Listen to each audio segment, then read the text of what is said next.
Shalom, shalom, bem-vindos de volta a mais uma leitura do Pequeno Midrash Diz. Eu sou Esther e hoje você vai acompanhar a leitura da Parashá Kitavô, do quinto livro, o livro de Devarim, da Torá. Vamos começar a nossa leitura? Bicurim. Os primeiros frutos no campo nasceram. Que visão excelente! Mas espere, lembre-se de que eles pertencem a Hashem somente. Não podemos guardar para nós, eles são bicurim. Nós os levamos para o Beit HaMikdash, onde são comidos pelos Kohanim. Nós os levamos em cestos, com satisfação e alegria, pois amamos fazer todas as mitzvot de noite e de dia. Vamos nos juntar a um grupo de viajantes sem mais demora, para honrar a mitzvah da melhor maneira agora. Trazer bicurim é algo tão grande, está na Torá declarado, que apenas por essa mitzvah o mundo deveria ser criado. Bicurim, os primeiros frutos. Moshe ensinou a Bnei Israel uma bela mitzvah, que eles cumpririam na época do Beit HaMikdash. Imagine que você é um fazendeiro em Eretz Israel. Você possui campos de grãos, pomares, vinhedo e plantações de vegetais. A primavera está no ar. Os grãos começaram a brotar da terra. Você visita os seus campos todos os dias para checar como a nova safra está crescendo. Um dia você fica encantado ao ver o talo dourado de cevada já maduro. Este primeiro pertence a Hashem. Você deve levá-lo ao Beit HaMikdash como bicurim. Com grande alegria, você corre até em casa e traz um fio, o qual você amarra cuidadosamente ao redor do primeiro talo. Logo, o campo todo estará repleto de talos dourados de cevada. Mas por causa do fio, você saberá qual deles amadureceu primeiro. Quando a época da colheita chegar, você o deixará reservado. Você também checará seu pomar. As tâmaras já estão maduras? Ao descobrir a primeira tâmara marrom, deliciosa e madura, você também amarrará um fio em torno dela. E se várias tâmaras amadurecerem ao mesmo tempo? Somente uma delas precisa ser separada como bicurim. Talvez você também tenha coqueiros e árvores de etrog em seu pomar, porém você não traz bicurim deles. E nem precisa amarrar um fio em torno das primeiras pimentas ou rabanetes de sua plantação de vegetais. Por que não? As 7 espécies de frutos pelos quais Eretz Israel é conhecido. São elas trigo, cevada, uva, figo, romã, azeitona e tâmara.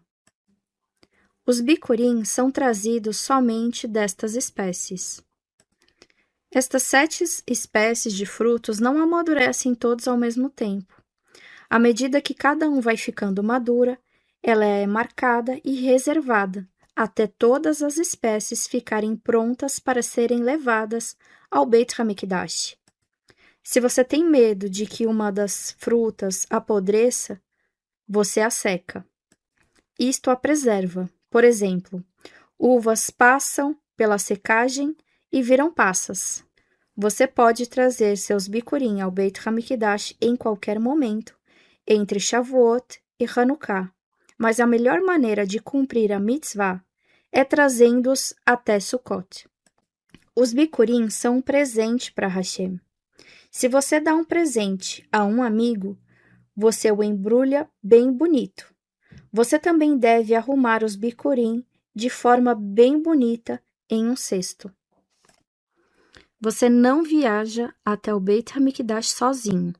É uma grande honra para Hashem se a mitzvah for realizada por vários judeus juntos. Assim você se junta a um grupo que esteja pronto para viajar com seus bicurim. É assim que a pessoa viaja até o Beit HaMikdash para levar os bicurim. Um boi vai andando na frente. Seus chifres estão cobertos de ouro. E ele tem uma guirlanda de azeitonas em volta do pescoço. O boi será usado mais tarde para o sacrifício de Shelamim. Enquanto você caminha pela estrada, há músicos tocando flautas em honra à mitzvah. Quando seu grupo se aproxima de Jerusalém, um mensageiro é enviado à frente de vocês, para que as pessoas da cidade venham recepcioná-los. Ao chegar ao Har Habait, o monte do Beit HaMikdash, você coloca o seu cesto sobre o ombro e entra na Azará, pátio. Você segura o cesto pela alça, enquanto o Cohen coloca sua mão sobre ele. Juntos, você sacode o cesto em todas as direções, Tenufá, para mostrar que ele pertence a Hashem. A seguir, você lê a Parashá de Bikurim, em Devarim 26:3, de 5 a 10. Ela fala sobre a chegada de Yaakov ao Egito, com apenas 70 pessoas, como Hashem aumentou a família de Yaakov e não deixou os egípcios destruírem Bnei Israel. Ele então tirou os nossos antepassados do Egito e os trouxe a Eretz Israel. Em gratidão, oferecemos estes bicurim a Hashem. Os bicurim são comidos pelo Cohen. Os bicurim são trazidos ao Beit HaMikdash todos os anos, com uma exceção. No ano de Shemitah, a pessoa não traz bicurim. Naquele ano, a produção é hefker. Ela não pertence a ninguém. Assim, a pessoa não pode trazer bicurim no ano de Shemitah. Também não os trazemos no ano de Yovel. O Midrash nos conta. A voz celestial. Depois que um judeu cumpria a mitzvah de Bikurim, uma voz celestial poderia ser ouvida no Beit HaMikdash. Que você mereça trazer seus Bikurim novamente no ano que vem. Da mesma forma, os nossos sábios nos contam que 2 anjos acompanham um judeu até a sua casa quando este sai da sinagoga na sexta noite. Um anjo misericordioso e um anjo punidor. Se as velas da Shabat estão acesas, a mesa está posta e a casa está preparada em honra ao Shabat, o anjo bom exclama que seja a vontade de Hashem e que seja assim no próximo Shabat. O anjo do castigo deve responder Amém. Se Has Veshalom, a casa não está preparada para o Shabat, porque ninguém se importa, o anjo severo exclama, espero que seja assim também no próximo Shabat. O anjo bom deve responder Amém.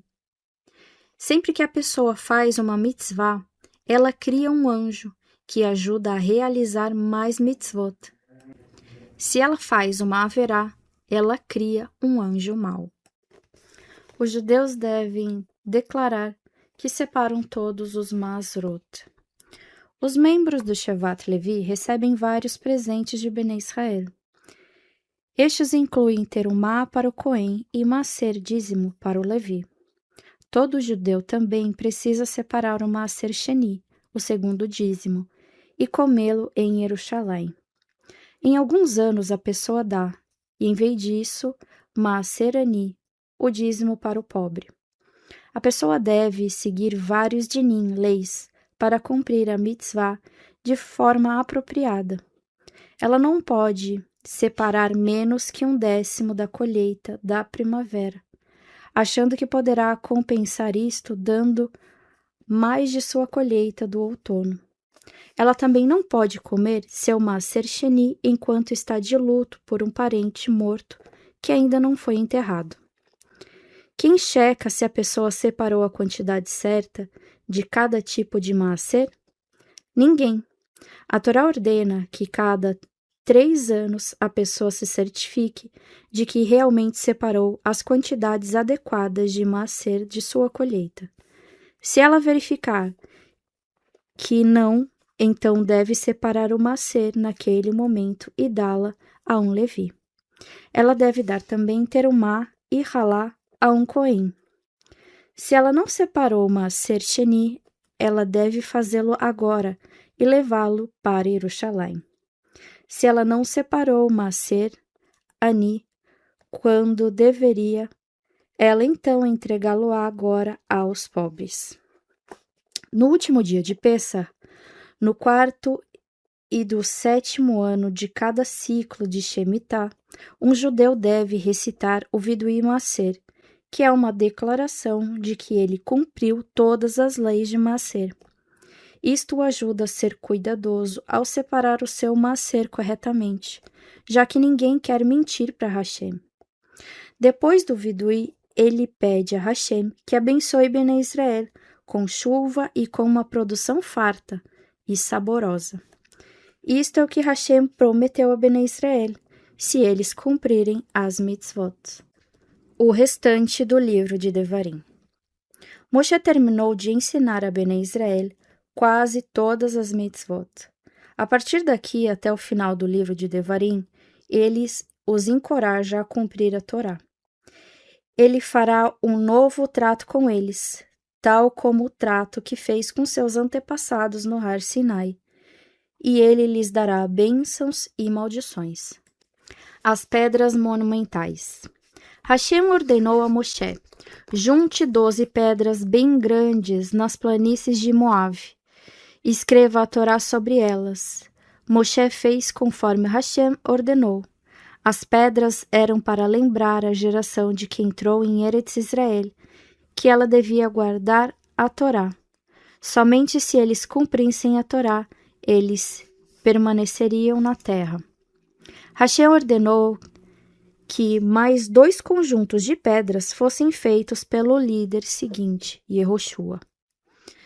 Primeiro, Yehoshua e Bnei Israel atravessariam o rio Jordão para entrar na terra. Yehoshua colocaria 12 pedras no local onde Bnei Israel atravessaria o rio. Segundo, outras 12 pedras seriam removidas do Jordão e levadas até o Har Elav. Esta é uma montanha que fica no centro de Eretz Israel. Yehoshua e Bnei Israel tinham que construir um misbear com as pedras retiradas do rio Jordão para oferecerem korbanot a Hashem. Depois de escrever a Torá sobre as pedras do misbear, Bnei Israel tinham que separá-las e carregá-las de volta à fronteira de Eretz Canã. Elas seriam deixadas ali como um memorial. Como as instruções de Moshe foram seguidas na época de Yehoshua? Uma história do livro de Yehoshua. A miraculosa entrada de Bnei Israel em Eretz Israel. Como você sabe, Moshe morreu no deserto. Seu aluno Yehoshua guiou Bnei Israel até o rio Jordão, na fronteira de Eretz Israel. No dia 9 de Nissan, de 2488, Yehoshua anunciou: preparem-se, amanhã cruzaremos o Jordão de uma maneira miraculosa. Era primavera, depois da estação das chuvas. O rio Jordão estava transbordando até as suas margens. No dia seguinte, Yehoshua ordenou aos seus ajudantes: andem por todo o acampamento e anunciem: o Arão estará à frente.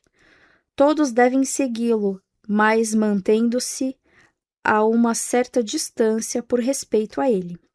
Yehoshua escolheu 4 Kohanim. Em vez dos Levim, vocês transportarão o Arão hoje, ele instituiu. Vocês são mais santos que os Levim. Hoje um milagre acontecerá através do Arão. Hashem disse a Yehoshua: diga aos Kohanim que carreguem o Arão, que entrem no Jordão e fiquem parados, de pé, na água, na margem do rio. Yehoshua reuniu Bnei Israel. Ele anunciou: o milagre está prestes a acontecer agora. Ele confirmará que Deus está em seu meio. Ele expulsará o Canani, o Iti, o Rivi, o Perizi, o Girgazi, o Emori e o Evuzi. Hashem secará o Jordão para vocês. Os Kohanim marcharam com Arão à frente do povo. Eles entraram no rio Jordão e ficaram de pé na margem da água. Imediatamente o rio parou de fluir ele começou a se erguer, formando uma alta parede de água. Havia agora um caminho seco para Bene Israel atravessar. Os Kohanim permaneceram de lado, em pé na água, próximos à margem oriental do rio, até todo o povo atravessar em segurança para o oeste. Então eles recuaram até a margem oriental. A parede de água começou a se desfazer dentro do rio, que rapidamente se encheu novamente de água, tal como antes do milagre. Os Kohanim permaneceram na margem oriental do Jordão, enquanto o restante de Bene Israel estava em Eretz Canaã, na margem ocidental. Como os Kohanim passariam? Outro milagre aconteceu. O Arão se ergueu sozinho e carregou os Kohanim e a si mesmo atravessando até o lado das pessoas. Estes milagres encheram Bene Israel de temor. Eles disseram: vejam quanto Yehoshua é grande. Ele mereceu se tornar líder depois de Moshe. Nós o escutaremos como escutamos a Moshe. Yehoshua fez como Moshe ordenou na Torá. Ele colocou 12 pedras no rio Jordão, no local onde Bene Israel atravessaram. Estas pedras lembrariam as gerações futuras do milagre. Yehoshua continuou a cumprir as ordens de Moshe. Ele disse a um homem de cada chevet que carregasse uma das pedras do Jordão. Bene Israel levou essas pedras enormes com eles até o Har Herval. Como as pedras, eles construíram um Misbear ali. Eles ofereceram korbanot no Misbear e escreveram a Torá em suas pedras. No Har Herval e na montanha próxima a ele, eles pronunciaram as bênçãos e maldições. Então eles desfizeram Misbear e levaram as pedras de volta para a fronteira de Eretz Israel, onde as arrumaram como um memorial para as futuras gerações.